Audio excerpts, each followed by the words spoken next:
मेरा भांजा 17 साल का था और मेरा पति 43 साल का था। भांजे को देखते ही अपने दिल पर मैं काबू नहीं कर पाई। जब पति काम से बाहर गया तो मैं अगली रात भांजे के कमरे में चली गई। मैं बस अपनी ख्वाहिश पूरा करना चाहती थी। जैसे ही भांजे के पास लेटी मेरे रोंगटे खड़े हो गए, क्योंकि आज मेरा भांजा मेरे घर आ गया था। बहुत ही नौजवान और खूबसूरत था, साथ में हैंडसम भी था। आज मेरा पति कुछ काम के सिलसिले में 4 से 5 दिन के लिए शहर गया हुआ था। अपने भांजे को देखकर मेरे दिल में कुछ कुछ होने लगा। उसका हुस्न मुझे पागल करने लगा। मेरा नाम सीमा है। मैं बहुत ज़्यादा खूबसूरत लड़की थी।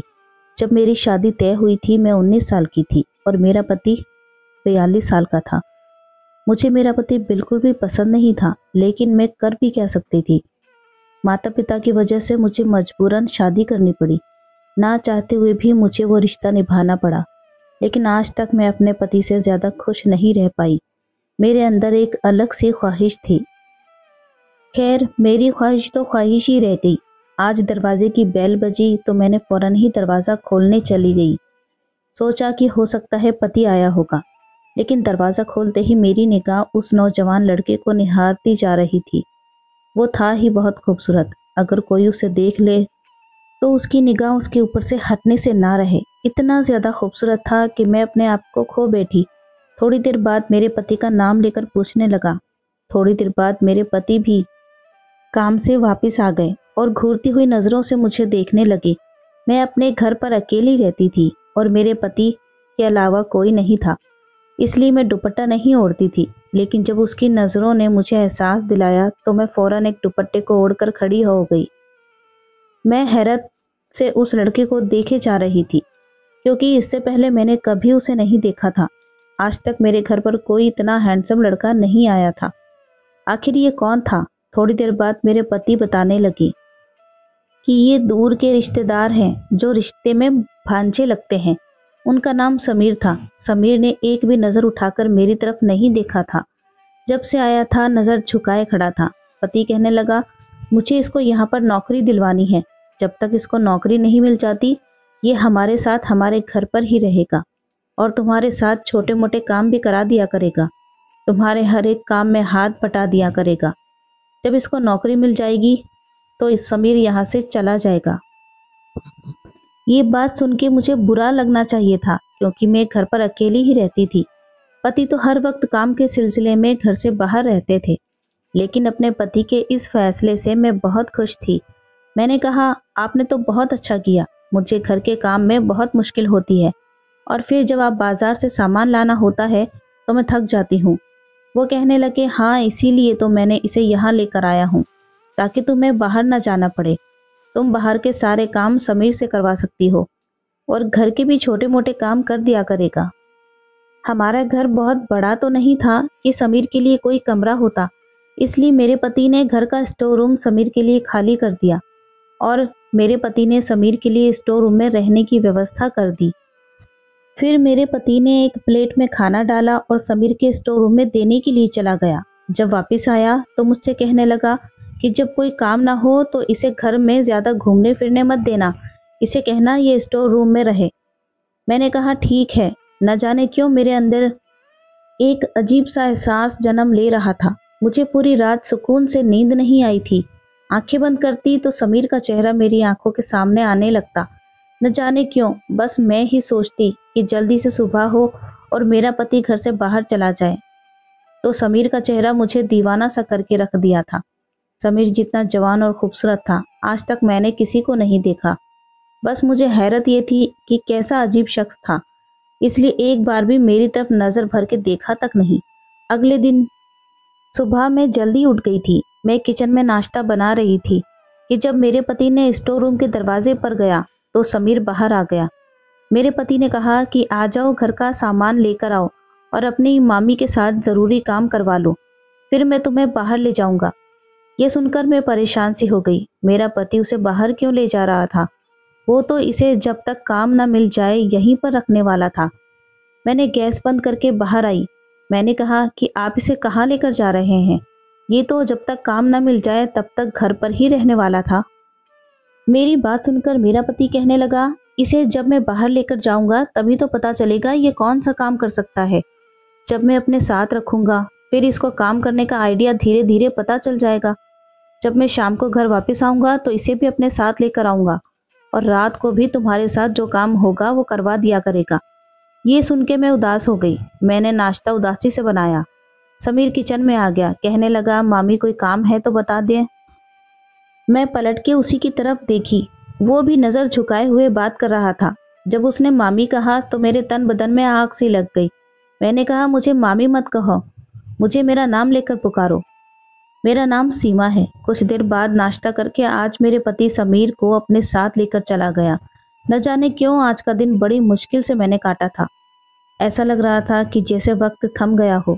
मैं बार बार घड़ी की सुइयां देखती रही। रोजाना मेरा वक्त यूं ही गुजरा, लेकिन घर के कामों में मुझे फुर्सत नहीं मिलती थी। दिन बहुत जल्दी निकल जाता था, लेकिन आज तो मैं परेशान सी हो गई थी। मैं अपनी बेचैनी से बहुत परेशान थी। बार बार मुझे समीर का ख्याल आ रहा था। जैसे ही रात को मेरे पति के आने का वक्त हुआ, मैं जल्दी से कमरे में गई। एक अच्छे से कपड़े पहने, मेकअप किया और अपने बाल भी खुला छोड़ दिए। हालांकि मेरी शादी को 8 साल हो चुके थे और मैं अपने पति के लिए कभी तैयार नहीं हुई थी। शादी के शुरू के दिनों में ही 1 महीने तक मैं खुद को सजाया करती थी, लेकिन इसके बाद मैं घर के कामों में ढल कर रह गई थी। लेकिन न जाने क्यों आज मेरा दिल चाहा कि अपने आप को सजाऊं, संवारूं। लेकिन हाँ, मेरी गिनती खूबसूरत औरतों में ही होती थी। मेरी उम्र 35 के लगभग थी, लेकिन मैं बेहद खूबसूरत थी। देखने वाले मुझे शादीशुदा भी नहीं समझते थे। जब मैं अपने पति के साथ कहीं जाती तो सभी मुझे हैरत भरी नज़रों से देखते थे, क्योंकि मेरा पति देखने में खूबसूरत नहीं था। मोटा, भद्दा, नाटा दिखता था और नाक नक्श भी कुछ खास नहीं थे।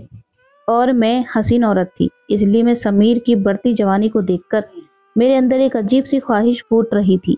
जैसे मेरा पति घर पर दाखिल हुआ, मुझे देखकर हैरान रह गया, लेकिन मेरी नज़रें तो उस पर ही टिकी हुई थी। पूरा दिन मैं न जाने कैसे काट रही थी, लेकिन वो बड़ा अजीब लड़का था। एक नज़र उसने मुझ पर डालकर भी नहीं देखा और ये बात मुझे बिल्कुल ही अच्छी नहीं लगी। अंदर ही अंदर खलती गई। बल्कि मेरा पति मुझे देखकर बड़ा खुश था। खाना खाने के बाद कहने लगा, क्या आज मैं तुम्हें कहीं बाहर लेकर चलूं? तुम बहुत अच्छी लग रही हो। लेकिन मैं इसके लिए तैयार नहीं हुई थी। जिसके लिए मैंने तैयारी की थी उसने तो मुझे एक बार भी नहीं देखा था। मैं चाहती थी कि वो मुझे देखे और देखकर अपने होश खो बैठे, क्योंकि मैं भी उससे कम न थी। लेकिन वो तो सीधा स्टोर रूम में चला गया। मैंने अपने पति से कहा कि मेरी तबीयत कुछ ठीक नहीं है, मुझे कहीं नहीं जाना। ये कहकर मैं अपने कमरे में चली गई। मैं चूड़ियाँ उतारकर सामने ड्रेसिंग पर फेंक रही थी।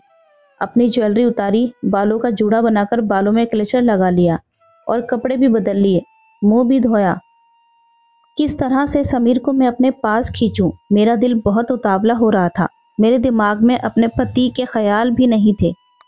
पति के उठने से पहले मैं छत पर चली गई और जो कपड़े सूख गए थे उसे उतारने लगी और जानबूझकर अपना पाँव मोड़ दिया और मैं अपना बैलेंस न बना पाई और मैं सीढ़ियों से गिर गई। मेरे पैर पर अच्छी खासी चोट आई थी। मैं रोने लगी, चिल्लाने लगी। मेरा पति अपने कमरे से निकलकर बाहर आया। मुझे मेरे पति ने जब छत की सीढ़ियों से नीचे गिरते हुए देखा तो वो सचमुच में अपने पैर की हड्डी तुड़वा चुकी थी। मेरा पति मुझे सहारा देते हुए गाड़ी में बैठकर अस्पताल लेकर गया। डॉक्टर ने बताया कि मेरे पाँव की हड्डी टूट चुकी है। मेरे पैर पर प्लास्टर बांध दिया गया और मैं बेड पर आ गई। मेरा पति बहुत परेशान था। कहने लगा कि अब मैं काम पर कैसे जाऊं? ऐसा करता हूं, समीर को भेज देता हूं, लेकिन इसे कितने दिन हुए हैं आए हुए काम पर, वो तो ठीक से काम भी नहीं कर पाएगा। मैंने कहा कि आप अपने काम पर चले जाएं, इस लड़के को यहाँ छोड़ जाएं। अगर मुझे किसी भी चीज़ की ज़रूरत होगी तो मैं इसे कह दूंगी। मेरा पति भी मेरी बात मान गया। वो काम पर चला गया और मैं बेहद खुश थी। हालांकि मेरे पाँव में दर्द उठ रहा था। मेरा घुटना हिलने से इनकार कर रहा था, लेकिन मेरा दिल बड़ा ही बेफिक्र था। पति के जाते ही मैंने समीर को पुकारा और साथ ही अपना दुपट्टा उतारकर सामने सोफे पर फेंक दिया। जैसे ही वो मेरे कमरे में आया और कहने लगा कि जी कहिए, मैं चाहती थी कि वो मेरे पास आ जाए। थोड़ी देर के बाद कहने लगा, क्या चाहिए आपको? वैसे मैंने खाना बना दिया है, मुझे खाना पकाना आता है और मैंने घर की सफाई भी कर दी है। मैंने उससे कहा कि इधर बैठो, लेकिन उसने फौरन ही अपनी नज़र फेर ली और 3-4 कदम पीछे हट गया। कहने लगा, अगर आपको किसी चीज़ की ज़रूरत हो तो मुझे बुला लीजिएगा। मुझे समीर पर गुस्सा आने लगा। मैंने कहा, मेरे पैर में बहुत ज़्यादा दर्द है और मुझे कमरे में घबराहट हो रही है। मुझे बाहर लॉन्च में बैठना है। मुझे सहारा देकर बाहर बैठा दो। मैं चाहती थी कि वो मेरे करीब आए। ये सुनकर वो हैरत का शिकार हुआ था। वो कहने लगा कि मैं ऐसा नहीं कर सकता। रात को मामा जी आएंगे तो ही आप बाहर आ सकती हैं। ये कहकर वो कमरे से बाहर निकल गया। मुझे उस पर बहुत गुस्सा आ रहा था। मेरी तकलीफ क्यों नहीं समझ रहा था। जितना मैं उसके पास जाने की कोशिश करती उतना ही वो मुझसे दूर भागता था। लेकिन एक दिन मुझे मौका मिल ही गया। जैसे ही मेरा पति घर से बाहर गया, मैं चीखने और चिल्लाने लगी, जैसे मैं बेड से नीचे गिर गई हूँ। समीर जैसे ही कमरे में दाखिल हुआ, मैं हल्का सा सहारा देकर जमीन पर बैठ गई। बैसाखी भी एक तरफ फेंक दी, जैसे लगे कि मैं बेड से नीचे गिर गई हूँ। समीर जैसे ही कमरे में दाखिल हुआ, मैं चिल्लाने और चीखने लगी, रोने धोने का ड्रामा करने लगी। वो मेरे पास आ गया। मेरे हाथ को पकड़ते हुए सहारा देना पड़ा। जैसे ही उसने मेरा हाथ पकड़ा और मेरी कमर पर हाथ रखकर मुझे उठाने की कोशिश करने लगा, उसकी इस हरकत पर मेरा दिल खूब मचलने लगा। मैं बेहद खुश थी। मैं ये सोच रही थी, उसने मुझे बेड पर बिठाया, फिर तो मैंने ये सिलसिला ही पकड़ लिया था। मैं बार बार उसे पुकारती, वो बेचारा मजबूरन मुझे सहारा देता। मैं चाहती थी कि मेरे करीब से वो बेचैन हो जाए। और फिर एक दिन, मर्द को औरत के इतने करीब होने से कुछ ना कुछ तो होता ही है। इसके भी दिल में हलचल मचनी शुरू होगी। असल में जब इंसान को जो चीज़ मिलनी चाहिए, जिसे उसकी ख्वाहिश हो, वो चीज़ उसे परेशान कर देती है। मेरा भी यही मसला था। मेरी शादी को 9 साल बीत गए थे, लेकिन औलाद नहीं थी। मैं अभी प्रेग्नेंट नहीं हो पाई थी। मेरे पति ने आज तक कभी मुझे इस बात का ताना भी नहीं दिया था। मैं बहुत खूबसूरत लड़की थी, इसलिए जब भी किसी महफिल में जाती थी तो नौजवान खूबसूरत लड़कों को देखकर मेरी नज़रें उनके आसपास घूमती रहती थी। मैं हसीन और नौजवानों को देखकर प्यार भरी आहें भरती थी। उस वक्त मुझे अपने साथ बैठा अपना पति बहुत बुरा लगता था। कभी लगता कि मैंने ये शादी करके बहुत बड़ी गलती कर दी। मुझे ये शादी नहीं करनी चाहिए थी। मुझे अपने माँ पिता से फैसले पर शादी पर बहुत अफसोस हो रहा था। मेरा पति खूबसूरत नहीं है। अब इंसान को हर चीज़ तो नहीं मिलती। मुझे लगा था कि वक्त के साथ साथ मेरे दिल की यह ख्वाहिश ख़त्म हो जाएगी, लेकिन ऐसा हुआ नहीं। मुझे कभी भी मेरे पति अच्छे नहीं लगे। यहाँ तक कि मैं एक अच्छे घर में रहती थी। मेरे कमरे में एसी वगैरह भी लगा हुआ था। खाने पीने की हर चीज़ की व्यवस्था थी। पैसा खर्चा करते हुए मुझे सोचना भी नहीं पड़ता था। लेकिन मुझे अपने पति की संगत अच्छी नहीं लगती थी। मुझे वो बिल्कुल भी पसंद नहीं था। जितना वक्त मेरा उसके साथ गुजरता, मैं एक बीमारी तकलीफ से गुजरती थी। उस वक्त ना तो मुझे कुछ अच्छा लगता था और ना ही वो बड़ा घर। कभी कभी मुझे लगता था कि शायद मैंने गलती की। अगर मेरा पति मेरा मनपसंद का होता तो शायद मैं इसके साथ एक कमरे में भी हंसी खुशी गुजार लेती, उससे जी भर के बातें करती। मेरी ख्वाहिश मेरे अंदर ख्वाहिश बनकर ही रह गई। समीर को देखकर मुझे लगा कि बस मेरी तलाश ख़त्म हो गई है। मैं चाहती थी कि वो मेरे तरफ देखे, आहें भरे, लेकिन नज़र ही नहीं उठाकर देखता था। मैं तो उसकी आंखों में अपने लिए मोहब्बत देखना चाहती थी। अब मेरा पाँव काफ़ी हद तक ठीक हो चुका था, प्लास्टर भी उतर चुका था, लेकिन मैं जानबूझकर चीखने लग जाती थी ताकि वो मुझे सहारा दे। मेरा पति कहने लगा कि मैं तुम्हें दोबारा से डॉक्टर के पास लेके चलता हूँ ताकि तुम्हारे लिए चलना फिरना आसान हो जाए। मैं गुस्से से अपने पति की तरफ देखने लगी। मैंने कहा, डॉक्टर को क्या पता कि मुझे क्या तकलीफ है? उसका क्या है? वो तो जो चाहे कह देंगे। लेकिन ये ड्रामा मैं कब तक कर सकती थी? मैं अपने पति से पीछा छुड़वाना चाहती थी। एक बार जब पति काम पर चला गया तो मैंने देखा कि समीर अपने मोबाइल पर किसी से बात कर रहा है। इसके पास एक छोटा सा मोबाइल था, लेकिन वो बात करने में बिजी था। मेरा पाँव अब चलने फिरने के काबिल था। मैं जानबूझकर धीरे धीरे चलती हुई किचन के दरवाजे तक चली आई। वो किसी से कह रहा था कि मैं बहुत जल्द माँ को तुम्हारे घर भेजूंगा। अब तो मेरी नौकरी भी मिलने वाली है। तुम्हारे पिताजी भी इनकार नहीं कर सकते। मैंने बहुत बड़ी रकम भरी है। मैं शादी करके तुम्हें शहर ले आऊँगा। अभी मैंने इतना ही सुना था कि मेरे होश उड़ने लगे। मैं तो समीर से बेहद मोहब्बत करने लगी थी। इससे जुदा नहीं हो सकती थी। मैं चाहती थी कि वो मुझसे मोहब्बत करे, लेकिन वो तो शायद किसी और लड़की के चक्कर में था। मैं धीरे धीरे चलती हुई अपने कमरे में चली गई। मुझे इस वक्त सब कुछ बुरा लग रहा था। मेरा जी चाहा कि वो लड़की मेरे सामने आए तो मैं उसे गला घोटकर मार डालूं। समीर मेरे अलावा कैसे किसी लड़की से मोहब्बत कर सकता है? मैं आईने के सामने अपने आप को देखने लगी। मैं बहुत खूबसूरत थी। ये कैसे मुमकिन है कि मैं समीर को अच्छी ना लगूं? वो कैसे मेरे अलावा किसी भी लड़की की तरफ देख सकता है? फिर मेरे दिमाग में आने लगा कि हो सकता है कि वो लड़की बहुत खूबसूरत होगी, मुझसे भी ज्यादा हसीन होगी। फिलहाल जो भी है, मैं ये बात बर्दाश्त नहीं कर पा रही थी। गुस्से से मेरी आंखों में आंसू बहने लगे। मैं समीर को आवाज देकर अपने कमरे में बुलाने लगी। जब समीर सही सलामत अपने पांव पर खड़ा देखकर वो मुझे कुछ हैरान सा हो लगा। कहने लगा, मामी जी आपने मुझे क्यों बुलाया? मैंने कहा, अंदर आओ, मुझे तुमसे कुछ बात करनी है। वो अंदर दाखिल हो गया। मैंने उससे कहा कि मैं तुमसे मोहब्बत करती हूँ। ये सुनकर तो हैरान होकर रह गया था वो। समीर पहली बार नजर उठाकर मेरी तरफ देख रहा था, लेकिन वो भी नफरत से। कहने लगा, शर्म नहीं आती मुझसे इस तरह की बातें करते हुए? मैंने कहा, तुम हो ही इतने हसीन, इसमें मेरा क्या कसूर?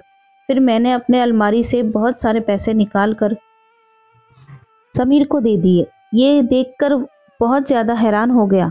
मैंने कहा, मैं तुम्हें नोटों से भर दूंगी अगर तुम मेरी ख्वाहिश। मेरी बात अभी यहीं तक थी, उसने जोरदार थप्पड़ मेरे मुंह पर मार दिया। उसने कहा, मामा को सब कुछ बता दूंगा कि आपकी क्या सोच है। मैं तो हमेशा आपको मामी मामी कहता रहा, समझता रहा। आपको तो शर्म ही नहीं आती मेरे बारे में ऐसी बात करते हुए, ऐसी बात सोचते हुए। और आप ये बात कैसे कर सकती हैं? आप तो खुद एक शादीशुदा हैं। आपके मुंह से ऐसी बातें शोभा नहीं देती।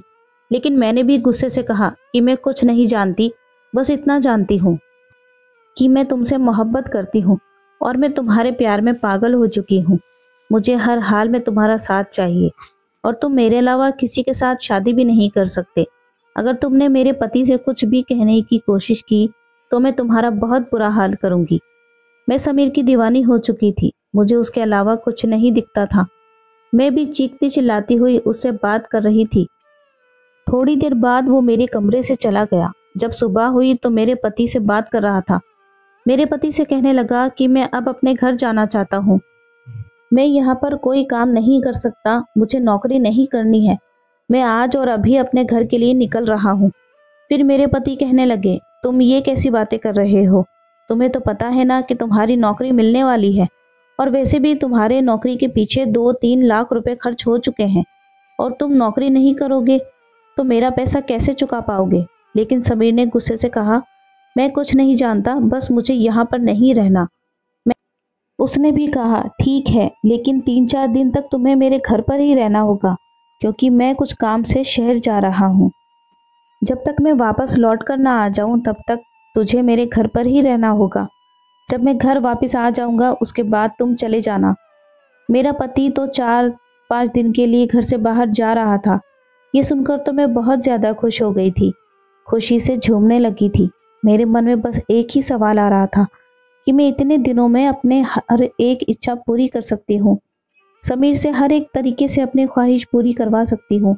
समीर ये बात सुनकर बहुत ज़्यादा परेशान हो गया, लेकिन मैं अगले ही सुबह अपने पति का बैग पैक कर दिया था। लेकिन मेरा पति मुझसे कहने लगा कि तुम समीर का थोड़ा ध्यान रखना, कहीं ये भाग ना जाए। मैंने कहा, आप फिक्र मत करिए, मैं उसे कहीं नहीं जाने दूंगी। जब तक आप वापस ना आ जाएं, तब तक इसे मैं कमरे से बाहर भी नहीं निकलने दूंगी। थोड़ी देर बाद मेरा पति घर से निकल गया और समीर भी मेरे पति को छोड़ने चला गया।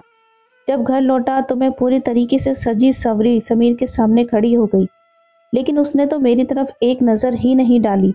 सीधा ही अपने स्टोर रूम में चला गया और अंदर से दरवाज़ा भी बंद कर लिया। ये सब देखकर मुझे बहुत ज़्यादा गुस्सा आ रहा था। इतना मुश्किल से तो मेरे पति घर से बाहर गया। मैं भी उसके पीछे पीछे दरवाजे तक पहुंच गई और बाहर से कहने लगी, समीर प्लीज़ दरवाज़ा खोल दो। लेकिन जैसे ही मेरी आवाज़ समीर के कान तक गई, उसने फौरन ही कहा, आप यहाँ से चली जाएं, मैं दरवाज़ा नहीं खोलूँगा। लेकिन फिर भी थोड़ी देर तक मैं उसका दरवाज़ा खटखटाती रही। जब समीर ने दरवाज़ा नहीं खोला तो मैं अपने कमरे में चली गई। मुझे तो उस पर बहुत ज़्यादा गुस्सा आ रहा था। ये सब सोचते सोचते मेरी आंख लग गई। जब मेरी नींद खुली तो सुबह के 3 बज चुके थे। मैं फौरन से उठी और समीर के कमरे तक जाने लगी। मुझे अचानक से याद आया कि खिड़की की तरफ मैं अंदर जा सकती हूँ। दबे पांव मैं खिड़की की तरफ से कमरे में चली गई और समीर के पास जाकर लेट गई। जब कमरे में किसी ने लाइट जलाई तो मेरी नज़र समीर के ऊपर चली गई। अब तो मैं हैरान परेशान सी हो गई। समीर तो वहाँ पर खड़ा है और मैं किसके पास सो गई। जब मेरी नज़र मेरे पति के ऊपर पड़ी तो मेरे पैरों तले से ज़मीन निकल गई। मेरा पति कहने लगा कि जो तुम्हारे मन में खुराफात चल रही है और सब कुछ मुझे पता चल चुका है। समीर तो मुझे पहले ही बता चुका है कि तुम्हारे मन में क्या कुछ चल रहा है। ये सब तो मेरा ड्रामा था। मैं ये सच अपनी आंखों से देखना चाहता था। तुम्हें रंगे हाथों पकड़ना चाहता था। मैं तो अपने पति के पैरों के नीचे गिरकर फूट फूट कर रोने लगी, लेकिन मेरे पति को कोई फर्क नहीं पड़ने वाला था। उसने कहा कि कल सुबह तुम मेरे घर से चली जाना और मैं तुम्हें तलाक दे दूंगा, क्योंकि मैं किसी भी विकारन के साथ अपनी ज़िंदगी खुशी खुशी गुजार लूँगा। लेकिन तुम जैसी बेवफा औरत के साथ मैं एक पल भी हरगिज़ नहीं रह सकता। मैं तो दिन रात मेहनत करके तुम्हारे लिए हर एक ख्वाहिश पूरा करना चाहता हूँ कि मेरी पत्नी खुश रहे और अपने पति की खिदमत करे। लेकिन मुझे क्या पता था कि मेरी पत्नी के दिमाग में क्या कुछ चल रहा है। अब मैं पूरे तरीके से बर्बाद हो चुकी थी। मेरे पास कुछ न बचा था। काश मैं अपने आप को संभाल के रखती तो आज मेरा पति मुझे तलाक नहीं देता, मुझे घर से नहीं निकालता। तो मैं एक औरत होकर बर्बाद हो चुकी थी, लेकिन समीर मर्द होकर भी अपने आप को हिफाजत में रखे हुए था। उम्मीद है ये कहानी आपको पसंद आई होगी। पसंद आई हो तो लाइक करें, चैनल को सब्सक्राइब करें और बेल आइकन दबाना ना भूलें। मिलते हैं कल एक नई वीडियो के साथ। तब तक अपना ख्याल रखें। Thanks for watching.